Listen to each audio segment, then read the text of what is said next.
ओम भ्रीम cream असा मंत्रांचा आवाज येत होता. पूर्ण जंगल शांत आणि किरकाळोखात बुडून गेलं होतं. त्यात अशा मंत्रांचा आवाज येत होता जणू काहीतरी अघटित घडणार याची चाहूल ते देत होतं. काही वेळात का आव्हान केलंस माझं? घोगरा आवाज. मला शक्ती मिळावी म्हणून. मी असे ऐकले की तुझे आव्हान करून जर का तू प्रसन्न झालास तर तू काहीतरी देतोस. हो, तुला काय हवं आहे? शक्ती हवी आहे. आणि पाटीलचा मृत्यू, त्याने काय केलं? त्याने मला फसवलं आहे. माझ्या पोरीला ठार मारलं फक्त ती एका आघोरीची मुलगी आहे म्हणून. ठीक आहे, आघोरीच्या सांगण्यावरून ते अभद्र पाटलाच्या घरी जातं आणि पाटलाचं काम तमाम करून येतं. आता आघोरीला ते म्हणतं, मी तुझं काम केलं आहे, आता तू मला पहिलं खुश कर. हो, मी आधीपासून याची सोय करून ठेवली आहे. तसे आघोरीने त्याच्या समोर एक बकरा उभा केला आणि त्याला ते खायला सांगितले. त्याचबरोबर त्याने 1 मिनिटात तो बकरा फस्त केला. आता बोल, तुला शक्ती पाहिजे ना? होय. त्या अभद्राने त्याला हव्या त्या शक्त्या प्रदान केल्या. आता आघोरीने पण त्याला परत पाठवले. इथे गावात पाटील गेले म्हणून सर्व गाव विचारात पडला होता. बुवा, हे कोण म्हणायचं? गावातील सदस्य तुकाराम. मला बी हाच प्रश्न सतावत आहे. गावकरी म्हणाला. होय, पाटलांचा कोण शत्रू झाला होता की त्याने पाटलाला मारलं? तुकाराम म्हणाला. हो, तेच मलाही कळत नाही. गावकऱ्यांमध्ये अशा चर्चा सुरू होत्या. कोणाला काहीच माहीत नव्हतं की हे कोणी केलं. पोलीस पण त्या गोष्टीचा शोध लावू शकले नाही आणि मग केस बंद झाली.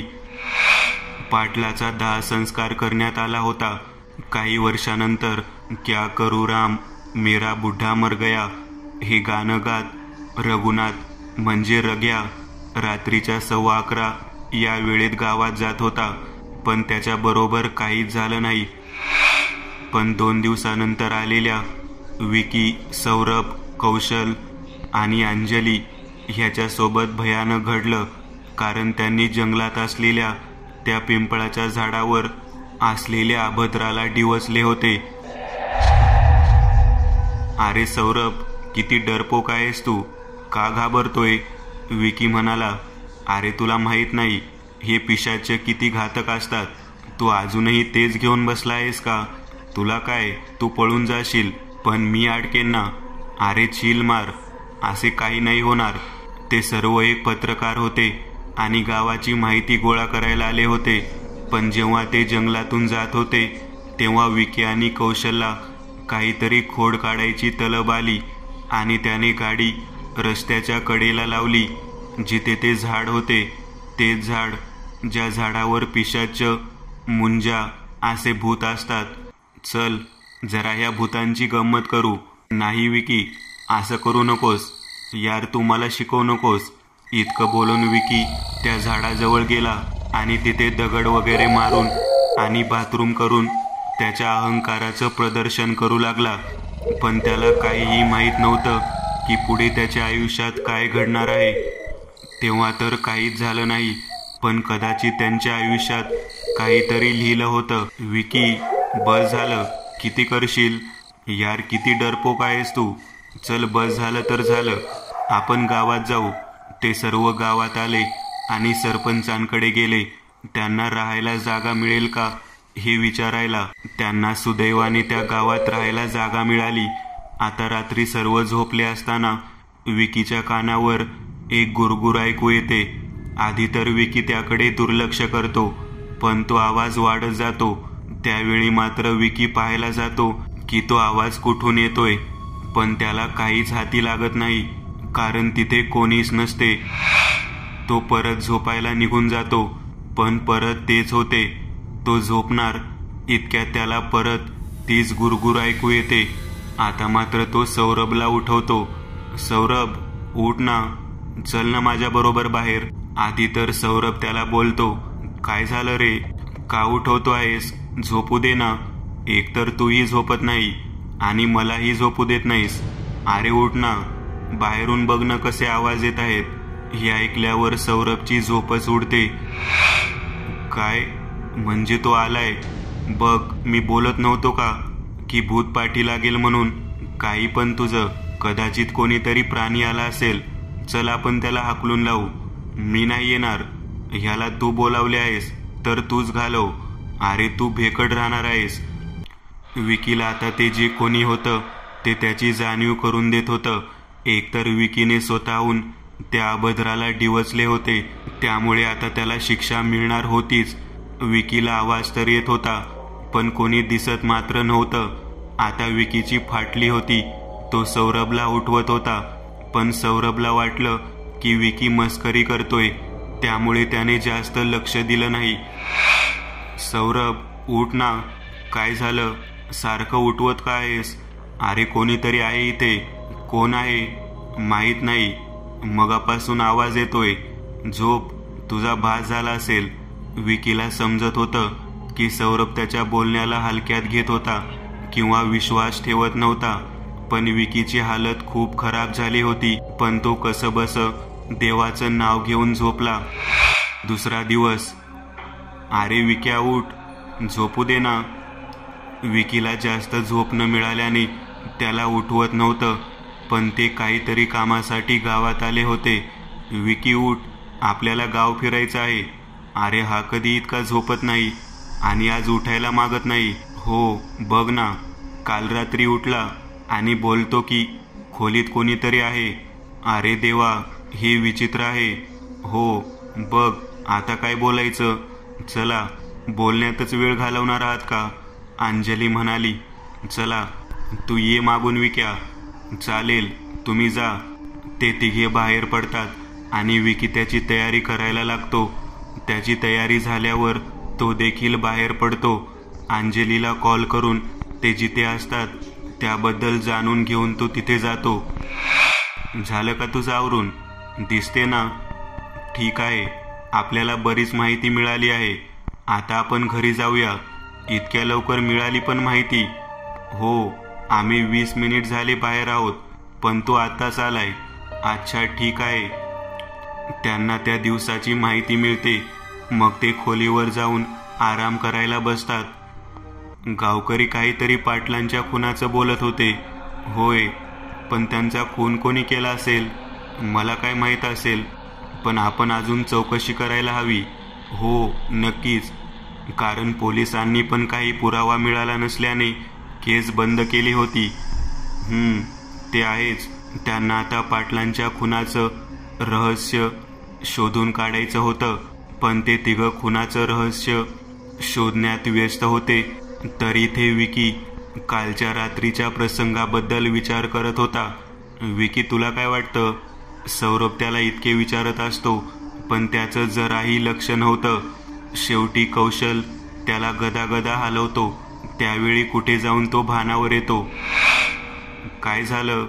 अरे किती वेळचा विचारतोय आणि तो आता उत्तर देतोय, ते पण काय झालं म्हणून. अरे ते मी कसला तरी विचार करत होतो. हो, पण कसला? काल रात्रीचा विचार. खरंच तुला वेड लागले आहे त्यामुळे तू असे बोलत आहेस? नाही, मला वेड नाही लागलं. मला ते खरंच दिसलं. अरे अजून तू त्याचा विचार करतोय? मग माझ्या डोळ्यासमोरून अजूनही तो प्रसंग गेला नाही. नेमके तुला काय दिसले? अरे दिसले असे कोणी नाही, पण आवाज येत होता कोणीतरी जनावर गुरगुरण्याचा. काय? खरंच? हो खरंच. मी बोललो होतो ना की त्या पिंपळाच्या झाडाला डिवचू नकोस, पण तरीही तू डिवचले होतेस. हो, पण त्याचा इथे काय संबंध? संबंध आहे, कारण मी बोललो होतो की अशा झाडावर पिशाच आणि मुंज्या असतात. आता काय करायचं? मला विचार करू दे. सौरभ विचार करत होता. इतक्यात कौशल म्हणाला, माझ्या ओळखीत एक गृहस्थ आहेत. आपण त्यांच्याकडे जायचं का? आता सर्व कौशलकडे पाहत होते. तुम्ही असे का पाहत आहात? कारण तुझ्या ओळखीचे गृहस्थ आहेस असं तू बोलला म्हणून. मला असे वाटते की विकीच्या पाठी जे लागलं आहे ते भयानक आहे. मलाही असे वाटते. आता आपल्याला काहीतरी करावं लागेल. ठीक आहे, आता आपण त्या गृहस्थांकडे जायचं का? पण कौशा, त्याचा नंबर किंवा पत्ता माहीत आहे का? पत्ता नाही माहीत. आपण कॉल करून त्यांना विचारून घेऊ. ठीक आहे, त्यांना कॉल कर ना. कौशल त्यांना कॉल करतो. काही वेळात कॉल उचलला जातो. बोला, कोण बोलते? एकनाथ गुरुजी, मी कौशल बोलतोय. तुम्ही मला ओळखत नाही, पण मी तुम्हाला ओळखतो. बोल, काय काम आहे? गुरुजी, आम्हाला तुम्हाला भेटायचं आहे. ठीक आहे, पण काय काम आहे? गुरुजी, आमच्या पाठी एक भयानक भूत लागलं आहे. नेमकं काय झालं? गुरुजी, काय सांगू तुम्हाला, आमच्या एका मित्रामुळे आमच्या पाठी पण ते भूत लागले. काय झालं आणि त्या मित्राने काय केलंय? कौशल त्यांना सर्व सांगून टाकतो. पण आधी मला ते ठिकाण पाहावं लागेल, त्यानंतर कोणताही निष्कर्ष निघेल. पण त्यासाठी तुम्हाला गावात यावं लागेल. हां, ते मी लगेच निघतोय. आणि तोवर तुम्ही गणपतीच्या मंदिरात जाऊन बसा. ठीक आहे गुरुजी. कॉल ठेवून दिल्यावर ते सर्व ताबडतोब गणपती मंदिरात जायला निघतात. त्यांना कळतं की गावच्या मध्यभागी, जिथे गावच्या चिंचेचा पार आहे, त्याच्या मागच्या बाजूलाच एक गणपती मंदिर आहे. त्यामुळे ते वेळ न दवडता तिथे जातात. त्यांना एकनाथ येईपर्यंत त्याच मंदिरात बसायचं होतं.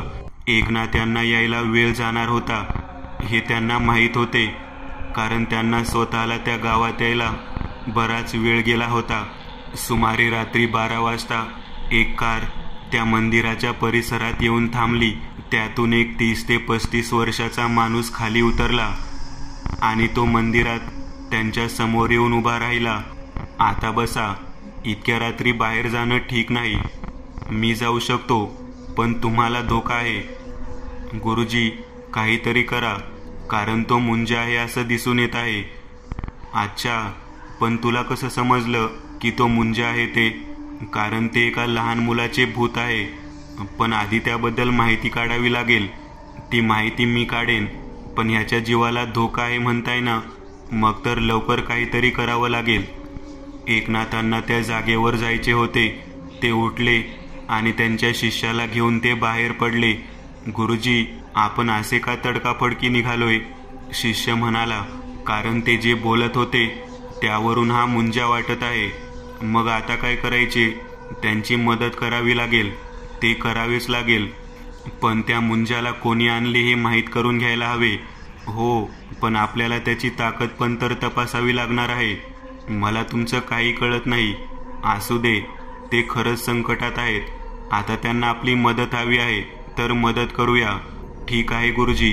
ते मुद्दाम सकाळी बाहेर पडले होते, कारण जर का ते रात्री पडले असते तर कदाचित त्यांना काही माहिती मिळवणे कठीण झाले असते. गुरुजी, आपण जायचं पक्का आहे का? जायचं तर आहे. तुला भीती वाटत असेल तर तू नको येऊस. नाही, मी येणार, कारण मी तुम्हाला एकटे नाही जाऊ देणार. ठीक आहे. एकनाथ आणि त्यांचा शिष्य निघतात. मग ते दोघे त्या झाडाखाली येऊन पोहोचतात. हेच ते झाड आहे वाटतं. होय, हेच ते झाड आहे. रात्रीची वेळ असल्याने ते दोघे त्यांचं काम सांभाळून करतात. एकनाथ तेथील माती उचलतात आणि परत परतीची वाट धरतात. मला असं वाटतं की गुरुजी आले. तुला कसं कळलं? ते बघा, अंधारातून 2 आकृत्या येत आहेत. अच्छा, ठीक आहे. इतक्यात एकनाथ आणि शिष्य तिथे येतात. काय झालं गुरुजी? काही कळलं का? होय, मी त्या जागेतील माती आणली आहे, जेणेकरून आपल्याला काहीतरी उपाय करता येईल. ठीक आहे. त्या सर्वांनी सुटकेचा निश्वास टाकला, खास करून विकीने, कारण त्याने डिवचले होते. रात्री सुमारे 12च्या घडीला एकनाथ यांनी विधी करायला सुरुवात केली. त्यांच्या अपेक्षेप्रमाणेच घडत होते, कारण मंत्र जसजसे म्हटले जात होते तसतसे तो मुंजा त्याचं अस्तित्व दाखवत होता. पण एकनाथ म्हणाले की काहीही झालं तरी कोणीही रिंगणातून बाहेर येऊ नका. तो तुम्हाला कोणत्याही प्रकारे बाहेर काढू शकतो. सर्वांनी एकसाथ होकार दिला आणि मग परत एकनाथ मंत्र उच्चार करू लागले. काही वेळात तिथले वातावरण खूप थंड होऊ लागले. सर्वांना खूप थंडी वाजू लागली. जणू काही थंडीचे दिवस चालू असावे असे भासत होते. विकी म्हणाला, महाराज, इतकी थंडी का वाटते? शांत बस. तू आलाय कळत नाही का?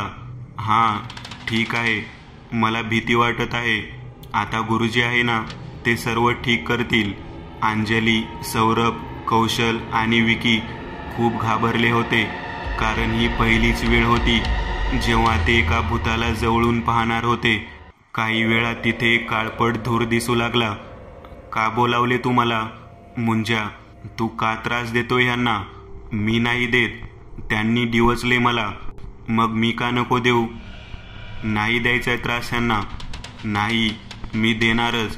त्यांनी मला बोलावले, मग मी आलोय. नाही, तू जाणार आहेस. नाहीतर बघ.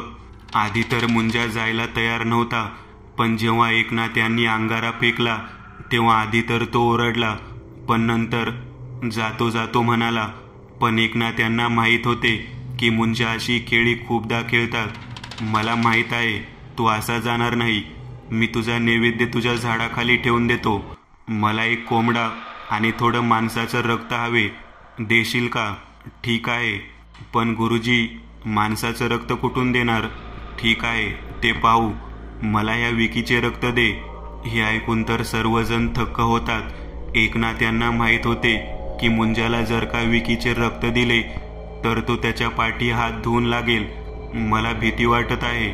विकी म्हणाला, मी आहे ना, तुला काही नाही होऊ देणार. ठीक आहे, तू त्याला कितीही वाचव, पण माझी अट भयानक आहे. माहीत आहे मला. तुझी चालाखी मी ओळखली. काय? मग चल, त्याला माझ्या हवाली कर. कितीही कर तू, पण हा पोरगा काही वाचणार नाही. बघू. एकनाथ म्हणाले, ऐका, तुम्ही लवकर एका कोंबड्याचा बंदोबस्त करा. तोवर मी ह्याला अडवून धरतो. त्याचबरोबर सौरभ आणि कौशलने हालचाल करायला सुरुवात केली. इतक्या रात्री कोंबडा कुठून आणायचा हा प्रश्न होता. त्यांना लगेच काहीसे आठवले, कारण ते जिथे थांबले होते त्यांचाच कोंबडा पालन हा व्यवसाय होता. त्यांच्यातली एक दिली तर काही होणार नाही असा विचार करून ते त्यांच्या कोंबड्यांच्या खुराड्याच्या दिशेने गेले. त्यांनी खुराड्यातला एक कोंबडा उचलला आणि लगेचच परत त्या जागेच्या दिशेने गेले. आणला का? चला लवकर, एकनाथ म्हणाले. एकनाथांनी तो कोंबडा त्यांच्या समोर सोडला तसा तो मुंजा चवताळला, पण लगेचच एकनाथांनी त्या कोंबड्याच्या कपाळावर झेड आणि त्यावर 2 आडव्या रेषा असे चिन्ह काढले आणि त्याचबरोबर त्या मुंजाचा प्रवेश त्या कोंबड्यात झाला. हीच संधी साधत एकनाथांनी त्यांच्याकडील खंजर घेतला आणि विकीकडे देत म्हणाले, ह्या खंजरने त्याचा गळा काप. तसा विकीने त्याच्याकडचा तो खंजर घेत त्या कोंबड्याचा गळा चिरला. तसा एक रक्ताची चिळकांडी उडाली. काही वेळ तो कोंबडा तडफडत होता आणि नंतर सर्व शांत झाले होते. एकदाचं मुंजा नावाचं भूत त्या गावातून आणि त्या चौघांच्या डोक्यावरून पण निघून गेलं होतं. त्या सर्वांनी एकनाथांचे आभार मानले. त्यावर एकनाथ म्हणाले, त्यात आभार कसले? हे तर माझं कर्तव्य होते. गावच्या सरपंचांनी तर त्यांना थांबायचा आग्रह केला, पण त्यांचा प्रवास थांबणार नव्हता आणि थांबले असते तर त्यांचा प्रवास कार्य थांबले असते. दुसरी कथा. किशोर, तुला माहीत आहे का, भूतप्रेत ह्या गोष्टी अजूनही हयात आहेत. रघुनाथ, असे काही नसते रे.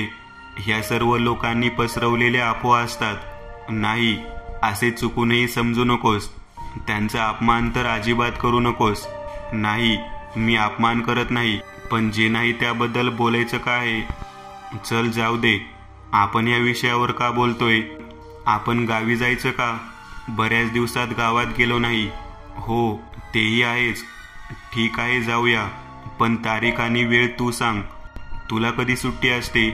कारण मी आणि तू नोकरी करतो ना. ते आहेच. मग कसं करायचं? करू काहीतरी, पण ओकेशन पाहू. असं तर आपण कधीच जाऊ शकत नाही. मग काय करायचं? एक काम करू, आपण पुढच्या शनिवारी जाऊ, कारण मी सुट्टी घेऊ शकतो. हो, पण माझा बॉस देईल का नाही माहीत नाही. ठीक आहे, पण मी प्रयत्न करतो. 2च दिवसात रघुनाथने त्याला त्याच्या बॉसने सुट्टी दिल्याची बातमी दिली. दोघेही खुश होते, कारण एकतर त्या दोघांचे गाव एकच होते आणि त्यांना लवकर सुट्टी मिळाली होती. दुसरीकडे तेरा मेरा प्यार अमर असे राजेश नावाचा तरुण बोलत होता. काय बोलतोय? चलायचंय ना? काय तुम्ही कुठे जायचा प्लॅन करताय? मज्जा करायचा विचार आहे आमचा. अरे पण कुठे जायचं? सहलीला. अच्छा ठीक आहे, पण आपण आपल्या गावी जाणार आहोत. मला चालेल, कारण मला मज्जा करायची आहे. ठीक आहे, मग कधी जाऊया? परवाच जायचा विचार आहे. ठीक आहे, मी काय बोलतोय, जाताना काहीतरी देवाचं घेऊन जाऊ. ठीक आहे, पण मी बोलतो काय गरज आहे? राकेश असल्या अंधश्रद्धा मानत नव्हता, पण राजेश हा देवभोळा होता. रमेश तसा देवभोळा नव्हता, पण तो राजेशला अडवतही नव्हता. आता दुसरीकडे किशोर आणि रघुनाथ सहलीला जायचा विचार करत होते, आणि इथे राजेश, रमेश आणि राकेश बाहेर जायचा विचार करत होते. किशोर पण अंधश्रद्धा मानणारा नव्हता, आणि रघुनाथ हा देवभोळा होता.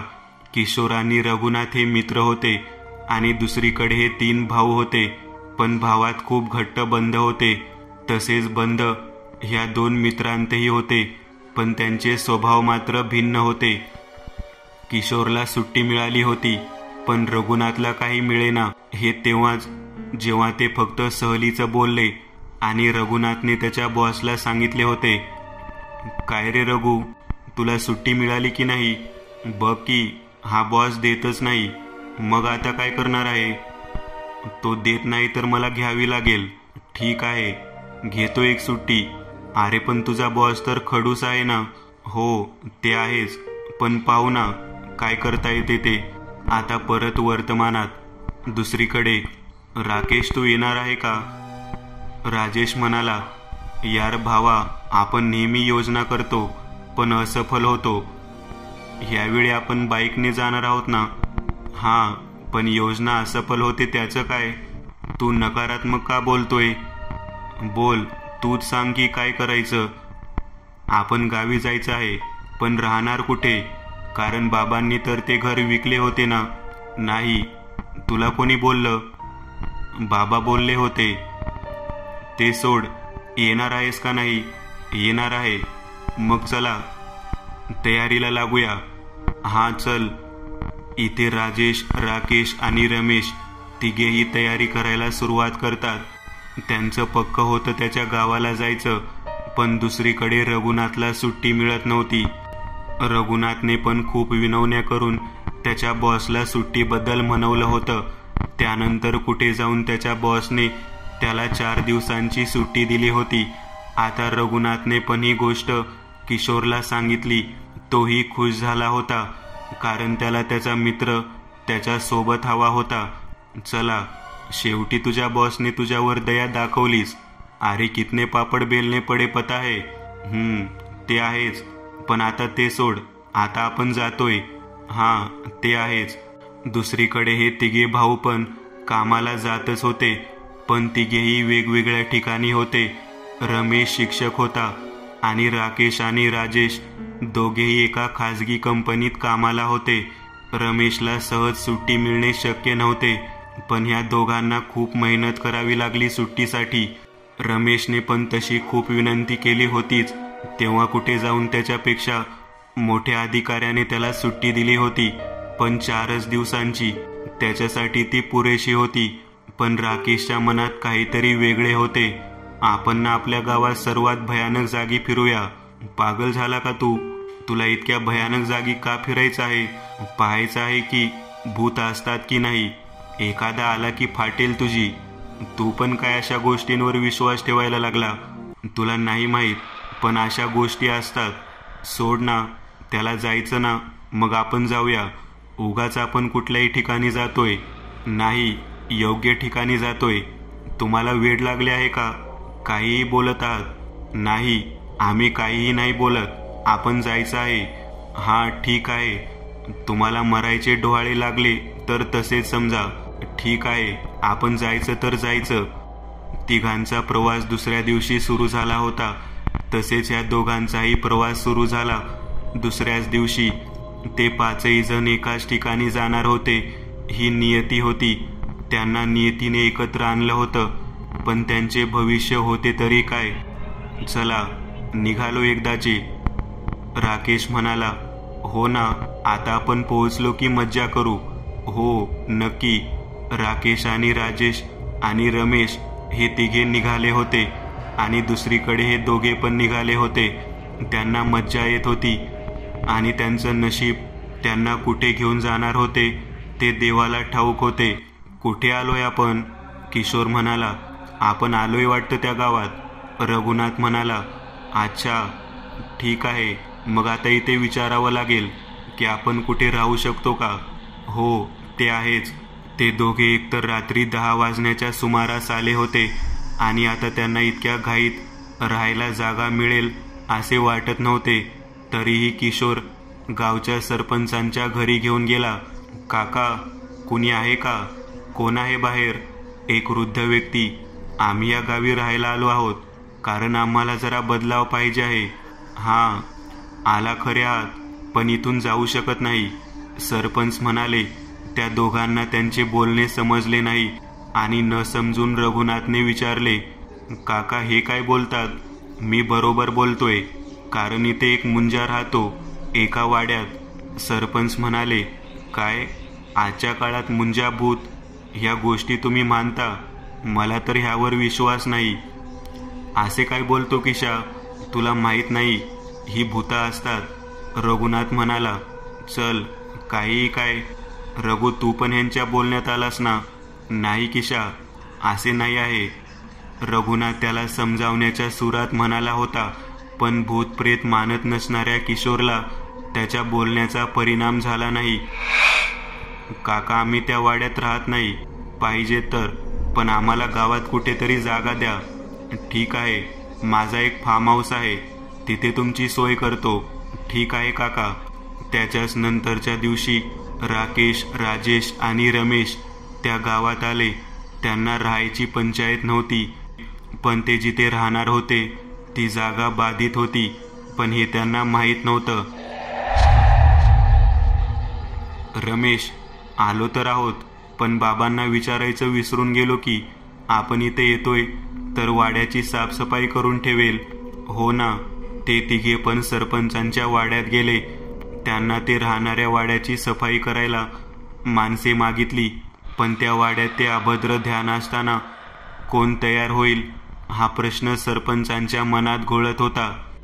त्या तिघांनी तो वाडा साफ करायला माणसे मागितली, पण त्या वाड्यात अभद्राचं वास्तव्य असताना सरपंच कसं काय देणार होते?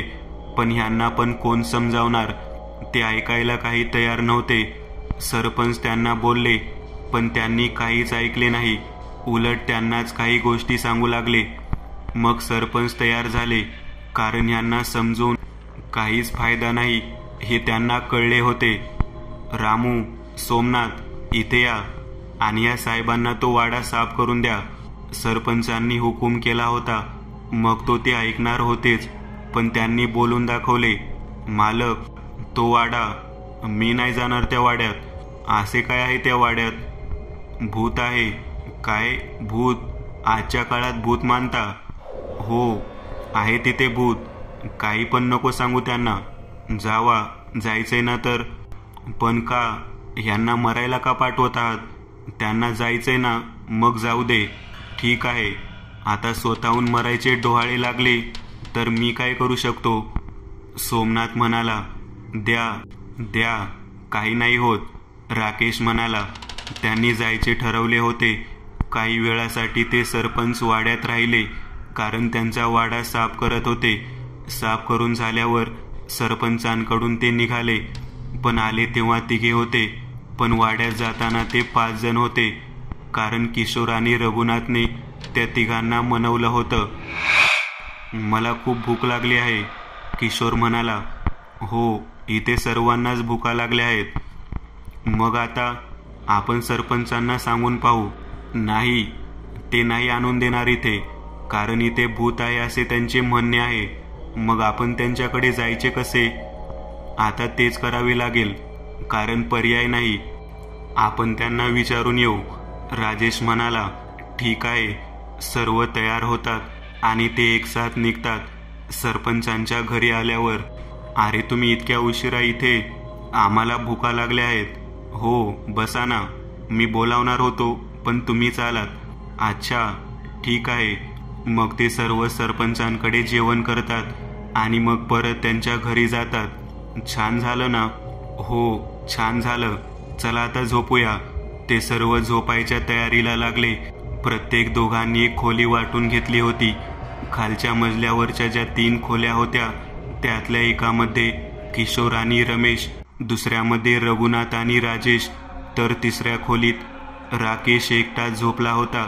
ते झोपले खरे, पण रात्री 2 वाजायच्या सुमारास रघुनाथच्या कानावर कसलासा आवाज येऊ लागला. तशी त्याची साखर झोप होती, म्हणजे जरासाही आवाज त्याला उठवण्यासाठी पुरेसा होता, पण बाकी सर्व गाढ झोपेत होते. आता रघुनाथला वाटले की मांजर असेल, म्हणून त्याने इतके लक्ष दिले नाही, पण तोच आवाज आला. तशी रघुनाथची झोप परत एकदा चाळवली गेली. हे कोण आहे? आपल्यालाच का आवाज येतोय? रघुनाथ स्वतःशीच बोलला. रघुनाथ झोपेतून उठला आणि आवाजाच्या दिशेने चालत गेला. तसा आवाज अजून लांब जाऊ लागला. शेवटी त्याला कंटाळा आला आणि तो परत येऊन झोपला. पण त्याच्यासोबत त्याच रात्री नाही तर नंतर पण घडू लागलं. आधी 2 रात्री त्याने लक्ष दिलं नाही, पण त्याच्यानंतर त्याला भीती वाटू लागली.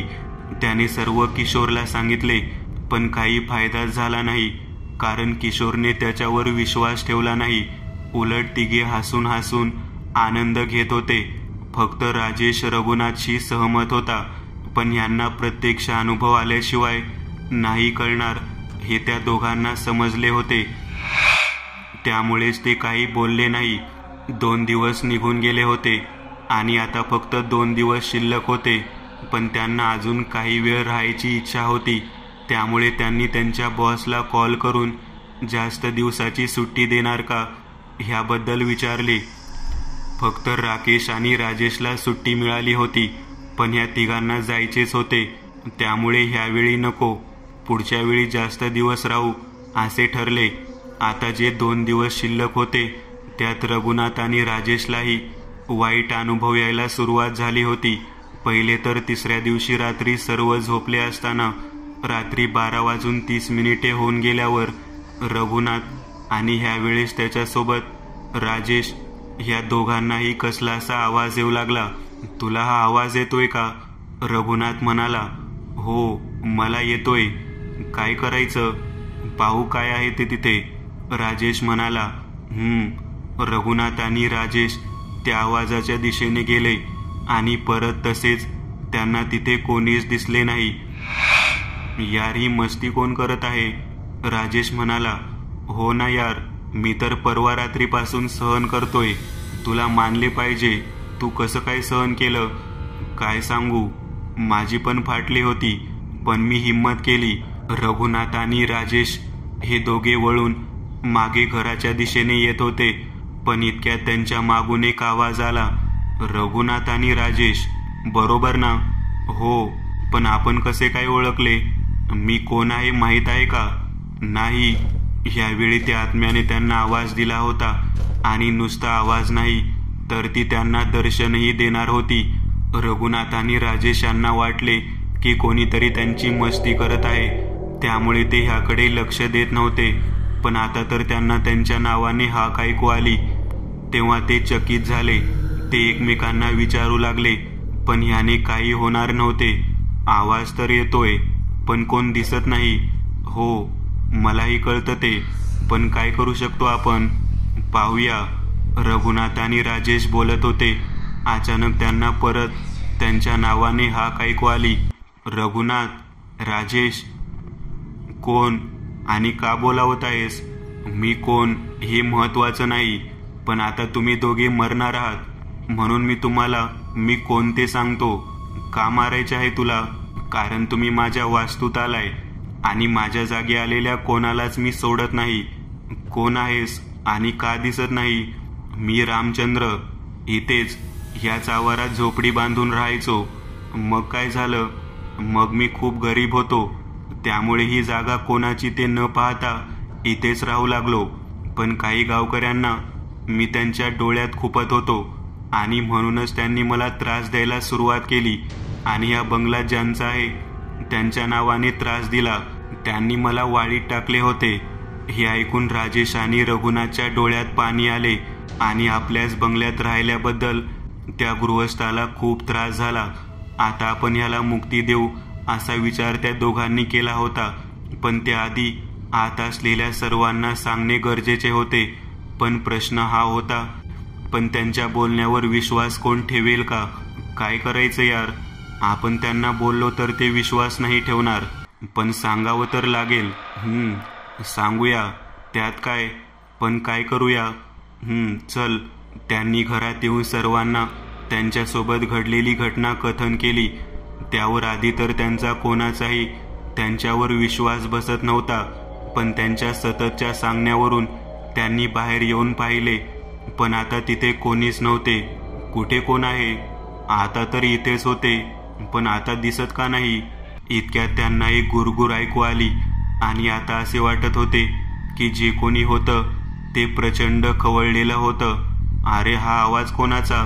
हो, मलाही आवाज येतोय, पण दिसत कोणीच नाही. बोललो होतो ना. ठीक आहे, आपण पाहूया. त्या सर्वांमध्ये जास्त रघुनाथ घाबरला होता आणि हे त्या सर्वांच्या लक्षात आले होते. काय झालं? इतका घाबरलास? हो. काय यार, तुम्ही पण कशाला उगाच डिवचत आहात? यार रघु, आम्ही आव्हान थोडी देतोय. आम्ही फक्त इतकेच बोलतोय की इथे कोणीच दिसत नाही. पण इतक्यात परत त्यांच्या कानावर तीच गुरगुर ऐकू आली, पण ह्यावेळी ती वडाच्या झाडाजवळून येत होती. किशोर, कोण? मी कोणते महत्वाचं नाही. तुमच्या जीवाला धोका आहे, ते भयानक आहे. तू तीच आत्मा आहेस ना? मी तीच आत्मा आहे. पण तू आमची मदत का करतो आहेस? कारण इथे नका येऊ, पण तुम्ही ऐकलं नाही. मी पण असाच होतो तुमच्यासारखा, पण मला ही शिक्षा मिळालीच. पण तू बोलला होतास की तू इथे राहायला आला होतास. हो, पण गावामुळे माझं आयुष्य उद्ध्वस्त झालं होतं.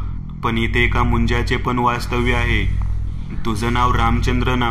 हो, पण माझ्या आधी इथे एक मुंजा राहायला होता. माझी आणि त्याची मैत्री झाली होती. आता तुम्ही म्हणाल की एका मनुष्याची आणि मुंजाची कशी काय मैत्री होऊ शकते? पण आमच्यात एक डील झाली होती.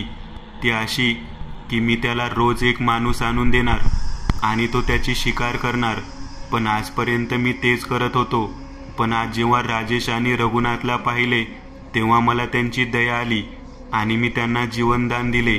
पण ह्यामुळे मुंजा आता खवळला आहे. हे सर्व ऐकून ते सर्वजण हादरले होते.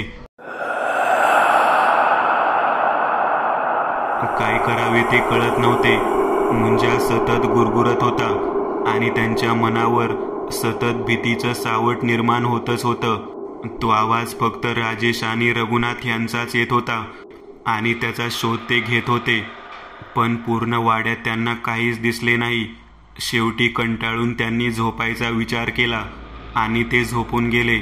पण काहीच वेळात परत तोच आवाज त्यांच्या कानी पडला. आता तुम्ही बोलाल की रामचंद्र आणि त्या दोघांची भेट झाली आणि आता परत का तेच. पण इथे तो त्याच्या आयुष्यातील दोन बाजू कथन करणार आहे किंवा त्याला सांगावी वाटते. हा कोणता आवाज येतोय? रघुनाथ. हो, मलाही तोच आवाज येत आहे. आपण पाहूया का? पण वाड्यात शोधले ना आपण? मिळाले का? हो, नाही मिळाले, पण आपण वाड्याबाहेर शोधू. ठीक आहे. रघुनाथ आणि राजेश यावेळी वाड्याबाहेर पडले आणि पाहू लागले, पण त्यांना काहीच दिसत नव्हते. शेवटी रघुनाथला दिसले की वाड्याच्या समोरच्या दिशेला असलेल्या चिंचेच्या झाडावरून आवाज येत आहे. म्हणून तो एकटाच तिथे जात होता. तेव्हा राजेश म्हणाला, काय झालं? तू त्या झाडाकडे का जातोय? माहीत नाही, पण मला त्या झाडाकडून खूप आवाज येतोय. ठीक आहे, मी पण येतो. इतके बोलून राजेश पण त्याच्यासोबत त्या झाडाकडे जायला सुरुवात करतो. या, तुम्ही योग्य जागी येताय. काय? तू कोण आहेस? मी रामचंद्र. पण मग आम्हाला का दिसतोय? कारण मी तुम्हाला सावध करायला आलोय. पण कोणापासून? आणि काल पण तुम्ही आम्हाला सर्व काही सांगितले ना? हो, बोललो. पण आता मी माझी दुसरी गोष्ट पण सांगणार आहे. मुंजापासून. कारण मी इथे जे आधी राहायचे त्यांना ओळखायचो. म्हणजे? कारण इथे माझे आजोबा राहायचे. हो, पण त्याआधी इथे एक परिवार राहत होता. त्याच्यात एक कन्या आणि 2 पुत्र पण होते आणि ते या गावचे सरपंच होते. त्यांनी एका मुंजा न झालेल्या मुलाचा खून केला होता, तेही फक्त आपल्या मुलीच्या इज्जतीला वाचवायला. पण असे काय झाले होते आता सांगायला वेळ नाही. मी फक्त एवढंच बोलेन की आता जितका लवकर होईल तितकं इथून पळून जा, ठीक आहे? रघुनाथ आणि राजेश हे दोघे घरात आले तेव्हा त्या दोघांनी सर्वांना उठून हकीकत सांगितली. पण कोणी त्यांच्या बोलण्यावर विश्वास ठेवायला तयार नव्हते. काहीही काय बोलताय, असं भूत थोडी असते. हो आहे, आणि त्यांनीच आपल्याला संकेत दिलाय, आणि आपण जर का दुर्लक्ष केलं तर आपला जीव धोक्यात येईल. ठीक आहे, तू बोलतोय तर आपण निघू आजच. ठीक आहे. ते सर्व जायची तयारी करू लागले आणि थोड्याच वेळात त्यांची तयारी करून झाली. ते बाहेर पडणार तोच बंगल्याचा प्रमुख दार बंद झाले. हे काय, हे दार बंद कसे झाले? मला काय माहीत असेल? त्यांनी दार ढकलून पाहिले पण काहीच परिणाम झाला नाही. तो दरवाजा काही उघडला नाही. त्यावेळी रघुनाथ म्हणाला, हे काय, हे दार उघडत का नाही? काय माहीत. त्यांनी परत एकदा प्रयत्न करून पाहिले पण काहीच नाही. शेवटी त्यांनी कोणाला तरी आवाज देऊन बोलवायचे ठरवले पण काहीच फायदा नाही. ते कितीही ओरडले तरी काहीच कोण ऐकणार नव्हते, कारण तिथे जवळ असे घर नव्हते की त्या बंगल्यातून ते आवाज देतील आणि त्यांचा आवाज जाईल. काही फायदा नाही. आता काय करायचं? कदाचित त्या मुंजाला आपण बाहेर जाऊ नये असे वाटत आहे. असे काही नाही. मग कसे आहे? आपण दार लावले नाही आणि मग काय अचानक हे दार लागले का? रघुनाथच्या बोलण्यात तथ्य आहे राकेश, कारण आपण कोणीच दार लावले नाही. आणि मग हे दार कसे लागले? मग काय आता? रघुनाथच्या बोलण्याप्रमाणे इथे खरंच भूत नाही ना, असं आता तरी वाटत आहे. तू पण हे बोलतोय, कारण हा दार इतका घट्ट आपण तर लावला नाही ना. मग आता काय करायचं? कोणाकडे देवाचं आहे का काही? हो, राजेश तुझ्याकडे आहे ना? आहे. राजेशने त्याच्या जवळील असलेले देवाचे पेडेंट काढले आणि त्यांना दाखवत म्हणाला, हे बघा. छान. आता हे आपल्याला बाहेर काढेल. राजेशने ते पेडेंट दाराला लावले. त्याचबरोबर ते दार उघडले. हा काय प्रकार होता? हा चमत्कार होता. बघ आता. ते दार उघडले आणि ते सर्व बाहेर पडले. पण रघुनाथ आणि किशोर त्या बंगल्याबाहेर पडलेच नाही. काय, हे काय झालं? किशोर आणि रघुनाथ ते वाड्यात राहिले. काय, ते का नाही आले? काय माहीत. इतक्यात त्यांना आतमधून आवाज आला, तुम्ही जा, आम्ही इथेच्या मुंजाचा बंदोबस्त करून बाहेर पडणार. रघुनाथ म्हणाला, नाही, आम्ही तुमचे जीवन असे धोक्यात नाही टाकणार. राकेश म्हणाला, आम्ही आमचे जीवन स्वतःहून धोक्यात टाकले आहे. तुम्ही एक काम करा, कोण्यातरी माणसाला जो यात निपुण आहे त्याला बोलवा. रघुनाथ म्हणाला, किशा, आपण थांबलो तर आहोत, पण हे किती भयानक आहे ते तुलाही माहीत आहे ना? हो, तो मुंजा त्या तिघांच्या मागे लागला आहे, आपल्या नाही. मग आपण त्यांचा सामना करूच शकतो. किशोर म्हणाला, हो, पण कसा? कारण आपण काहीच तयारी केली नाही. रघुनाथ म्हणाला. इतक्यात बाहेरून आवाज आला, आम्ही काहीतरी बंदोबस्त करतो. मला एक गुरुजी माहीत आहे, त्यांना बोलवू शकतो. हा आवाज राजेशचा होता. हो, ठीक आहे, तोवर आम्ही बघतो ह्याला कसं अडवायचं ते. किशोर म्हणाला, ठीक आहे. राजेश आणि त्याचे दोनही भाऊ निघाले त्या माणसाकडे. राजेश, पण तुला वाटतं का ते आपल्याला मदत करतील? का नाही करणार? चल तर आपण पाहू. ते तिघेही त्यांच्या कारने त्या माणसाकडे आले. त्या माणसाचं नाव होतं एकनाथ. हेच एकनाथ आहेत ज्यांचा सफर एका अज्ञाताकडे असतो. पण ह्यावेळी त्यांचा चेला वेगळा होता, कारण त्यांचा जुना चेला जो होता त्याला एका केसमध्ये अपघाती मृत्यू आला होता. कोण हवे आहे तुम्हाला? चेला, आम्हाला एकनाथ हवे आहेत. या, आत आहे ते. ते तिघेही आत आले आणि सोफ्यावर जाऊन बसले. काहीच वेळात तिथे एकनाथ आले. या, बसा. तुम्ही काही विचारणार नाही का? मला माहीत आहे तुमची अडचण. काय, कसे काय समजले? मी जाणतो सर्व. त्या तिघांनी त्यांना नमन केले आणि त्यांची मदत करायचं बोलले तेव्हा एकनाथ बोलले, मला माहीत आहे की तुमच्या पाठी मुंजा लागला आहे आणि आता पर्यायी त्या दोघांच्याही पाठी जे अजूनही त्या वाड्यात आहेत. तुम्हाला कसं कळलं? मी बोललो ना की मला समजतं. मग आता काय करायचं? चला, आधी आपल्याला तिथे जावं लागेल. ठीक आहे, पण आम्ही नाही येणार. मला त्या वाड्याचा मार्ग दाखवा. मग तुम्ही कुठे राहायचं ते राहा. प्रणव, एक काम कर, तू सर्व साहित्य घे आणि चल. एकनाथ म्हणाले. मग काही वेळात ते सर्व एकनाथ यांच्या चारचाकीमधूनच निघाले. दुसरीकडे वाड्यात. अरे, आपण इथे थांबलो तर आहे, पण काही झालं तर? किशोर म्हणाला. पण ही योजना तर तुझीच होती. हो, पण मी विचार केला की या मुंजाला आपण संपवूनच जाऊ. हो, पण आधी त्याची ताकद किती आहे ह्याचा अंदाजा तरी घ्यायला पाहिजे होता ना. पण आता कोणीतरी येत असतील ना. पण कोणी येईल याची का वाट पाहायची? आपण बघू ना, कारण मी त्यांना सांगितले आहे की कोणातरी जाणत्याला घेऊन या. किशोर म्हणाला. पाहू काय होते. इतक्यात इतका वेळ बंद असलेले दार उघडले गेले आणि बाहेरून एक तेजस्वी माणूस येताना दिसला. कोण? हे एकनाथ आहेत. अच्छा, तुम्हाला भूत काढता येत नाहीत? काय बोलतोय तू? हे त्यातच माहीर आहेत. अच्छा, मग जरा वेळ बसा आणि मग काय ते करा. असे काय बोलतोय तू? माफ करा हा ह्याला, कारण हा खूप घाबरला आहे म्हणून असे बोलतोय. समजू शकतो मी. एकनाथ म्हणाले. काहीतरी करा. पण मला एक विचारायचं होतं. विचार. हा मुंजा नक्की आहे कोण? त्याची वेगळी कहाणी आहे. पण तुम्हाला कसं काय कळतं? मी बोललो ना की मला सर्व कळतं. पण काहीतरी करा. पण मला एक कळत नाही की फक्त ह्या 3 भावांनाच का त्रास आहे? कारण ह्यांचा संबंध त्याच्याशी आहे. काय? पण कसा? 40 वर्षांपूर्वी.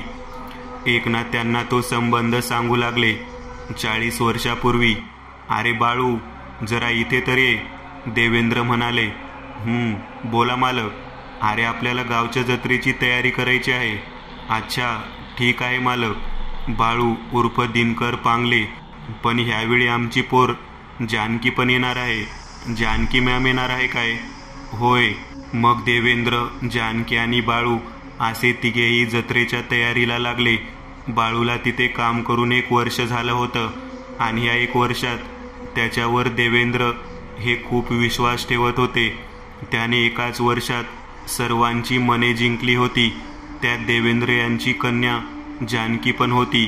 कारण आता जानकी आणि त्याचं प्रेम प्रकरण सुरू होतं. पण हे कुणालाही माहीत नव्हतं. कारण जर का माहीत झालं असतं तर काय झालं असतं त्याचा विचारच करू शकत नाही. किती छान होते ना? बाळू म्हणाला. हो, खूप छान चालू आहे. हो, छानच झाली तयारी. पण एक कमी आहे. कसली मालक? मला एक सांग की. जानकी, तू ह्याच्यावर प्रेम तर करत नाही ना? बाबांच्या ह्या प्रश्नावर ती थोडा वेळ अनउत्तरित राहिली. कारण तिला काय बोलायचे ते समजलेच नाही. काय झालं बाळा? नाही बाबा. ठीक आहे. मग काय? ते तयारी करू लागले. पण तिला असं वाटलं की मरणाच्या दारातून आली होती. पण त्या दोघांना त्याची प्रचिती लवकरच येणार होती. बाबा, आज जरा मंदिरात जाऊन येते. हो, ठीक आहे, जा. ती मंदिरात जायला निघाली. पण तिला काय माहीत होतं की त्या दिवशी तिचे बाबा तिच्यावर लक्ष ठेवून होते. जानू, आज मंदिरात का? असंच. आज बाबांनी पण सोडले बघ. हो, तेच. कसं काय सोडले? माहीत नाही. त्या दोघांनी देवाचं दर्शन घेतले. त्यावेळी तिचे वय 12 होते आणि त्यांची तर मुंजही बाकी होती. देवेंद्र त्यांची मुंज करून देणार होता. पण त्याने त्याच्याच मुलीवर प्रेम केलं होतं. त्यामुळे तो चवताळला होता. आता तो काही शांत बसणार नव्हता. बाळू, आज आपण फिरायला जाऊ नदी किनारी. नाही बाळा, तुझ्या बाबांना शंका येईल. नाही येणार. चल ना. हे बघ, ऐक माझं. दरवेळेस हट्ट नको. ठीक आहे. मग इथे थोडा वेळ थांब ना. ठीक आहे. बाळू आणि ती गप्पा मारत असतानाच तिथे देवेंद्र आले आणि त्यांच्या बोलण्यात खंड पडला. बाबा, तुम्ही आणि इथे? जानकी खूपच घाबरली होती. तिला काय बोलायचं ते कळत नव्हतं. हो, मला वाटलं होतं. की तू ह्याच्यावर प्रेम करतेस. त्यांनी बाळूला आधी काही वेळ सक्त ताकीद दिली आणि सोडून दिलं होतं, पण तरीही ते दोघे भेटत होतेच. आणि जेव्हा हे देवेंद्र यांना समजलं तेव्हा त्यांनी काही माणसांकरवी त्याला मारहाण करायला सांगितली. पण त्यातच एक जण त्याच्या खूप जवळील शत्रू होता, त्यामुळे त्याने आधी तर सर्वांसमोर त्याला मारहाण केली आणि बाकी मुले गेल्यावर त्याला जीवानिशी मारून टाकले. बिचारा करणार तरी काय होता, पण त्याला वाटलं की देवेंद्रने त्याला संपवायला सांगितले, त्यामुळे त्याचा राग त्याच्या पूर्ण कुटुंबावर होता. देवेंद्र यांनी नंतर एक मुलगा दत्तक घेतला आणि त्यांना एक मुलगा आणि एक मुलगी होतीच, तीच ती जानकी वर्तमानात. पण ह्यांचा संबंध या तिघांशी कसा? कारण देवेंद्र ह्याच वाड्यात राहायला होते आणि काही वर्षानंतर हा वाडा ह्यांच्या पंजोबांनी विकत घेतला. पण त्याला माहीत नाही की तुमचे पंजोबा आणि हे तिघे त्याचे दोषी नाहीत आणि म्हणूनच तो ह्यांना त्रास देतोय. अच्छा, ठीक आहे. आता ऐका परत ती कहाणी. भूतकाळ. त्यानंतर त्यांना खूप विचित्र प्रकार अनुभवायला मिळू लागले, त्यामुळे त्यांनी तो वाडा सोडला. तेव्हापासून त्यांचा या वाड्याशी काहीच संबंध राहिला नाही. वर्तमानात अशी आहे तर त्याची कहाणी. हो, आता त्याला शांत करायचे असेल तर त्याला एकतर सर्व सांगावे लागेल, मग आपण लवकर सांगूया, पण त्यासाठी त्याला बोलवावं लागेल, एकनाथ म्हणाले. मित्रांनो, आज पुरतं एवढंच. तुम्हाला जर काही गोष्ट आवडली असेल तर नक्की लाईक करा. तुमच्यापैकी बरेचसे जण व्हिडिओ लाईक न करताच पळून जातात, पण हा जर व्हिडिओ तुम्ही लाईक केला तर मला जरा बरं वाटेल आणि असेच भारी भारी व्हिडिओ बनवायची माझ्यात एनर्जी येईल.